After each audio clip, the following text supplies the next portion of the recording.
안녕하세요. 4월 31일 성형외과 뿌띠센터 성형외과 전문의 이정일입니다. 오늘은 실 리프팅에 대해서 전반적으로 조금 다뤄볼 건데요. 요즘 시술들 많이 받으시잖아요. 저는 이 시술이라는 분야를 뿌띠와 안티에이징 두 가지 영역으로 나눠서 접근을 하는데요. 뿌띠는 예뻐지는 시술, 안티에이징은 젊어지는 시술, 이렇게 생각하고 있습니다. 일단 실의 종류가 가장 중요한데요. 크게 갈고리가 달려 있어서 끌어올려서 처짐을 개선할 수 있는 실은 코그실이고요. 볼륨 증가를 목적으로 하는 캐번실, 그리고 피부 가까운 곳에 넣어서 조직의 탄력을 개선시키는 모노실, 이렇게 크게 세 가지로 나눌 수가 있습니다. 그리고 보통 여러분이 생각하시는 실 리프팅은 이 당기는 코그실이기 때문에 상담 시 여러분이 많이 질문하셨던 부분에 대해서 주로 설명을 드려보도록 하겠습니다.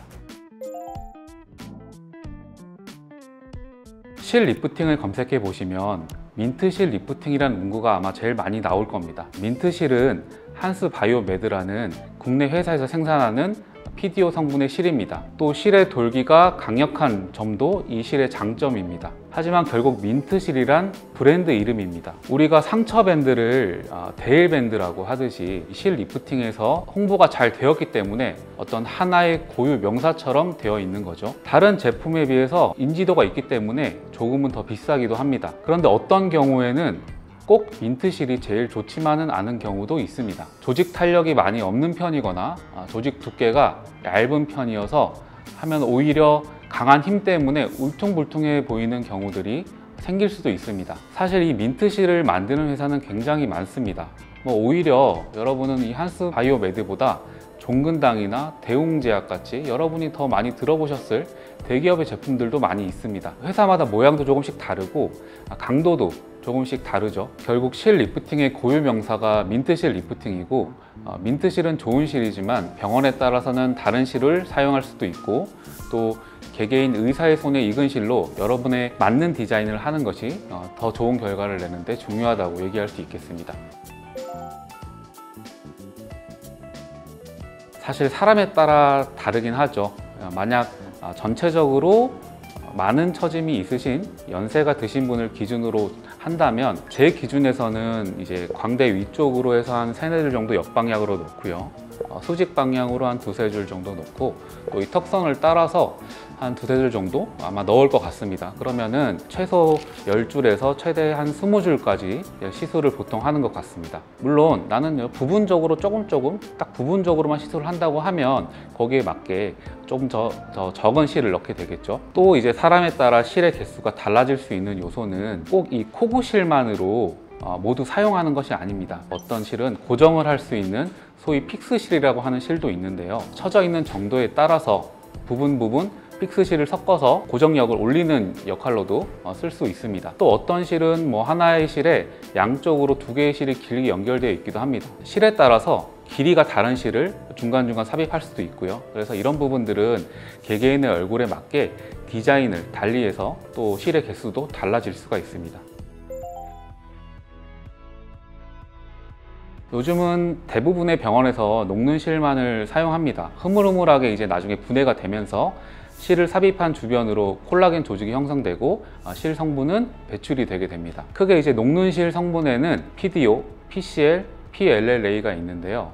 이걸 짧게 설명드리면 PDO는 보통 제일 흔한 제품이고요. 유지는 보통 6개월 정도 된다고 알고 계시면 됩니다. 좀 딱딱한 편이기 때문에 당기는 힘은 강한 편이고요. 또 PCL 제품은 부드럽다는 점을 반대로 장점으로 내세우고 있습니다.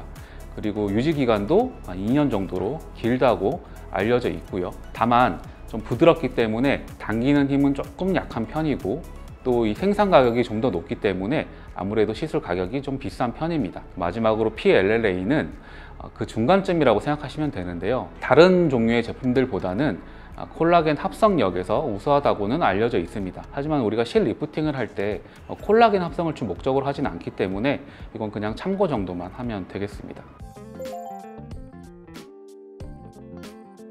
이건 집에서 거울을 보시고도 어느 정도는 사실 알 수가 있습니다. 근데 이제 집에서 거울을 보고 살짝 당겨 보시면 되는데요. 당겼을 때 절대 조직이 뭉치거나 막 자글자글해질 정도로 세게 당기면 안 됩니다. 살짝만 당겨서 이 턱선이나 팔자, 마리오넷이 살짝 개선되는지를 봐야 됩니다. 실 리프팅은 조직을 잘라내거나 어느 조직을 축소시키는 이런 물리적인 시술이 아니기 때문에 어딘가가 줄어든다면 어딘가는 다시 커져야 됩니다. 그래서 뭐 시술을 한 후에 뭐 광대가 커졌다, 얼굴이 넓어졌다 이런 변화가 생기게 되는 거죠. 하지만 이 크게 변화시키는 것은 아니지만 처짐이 많은 상태에서 레이저 리프팅이나 다른 방법으로는 그 정도의 변화도 어렵기 때문에 처짐이 많으면 실 리프팅이 제일 나은 시술이 되는 겁니다. 결국 관자에서부터 턱선까지 어딘가는 줄어들고 어딘가는 커져도 괜찮다고 한다면 본인은 실 리프팅으로 효과를 볼 수가 있습니다. 어린 나이에 조직이 단순히 이제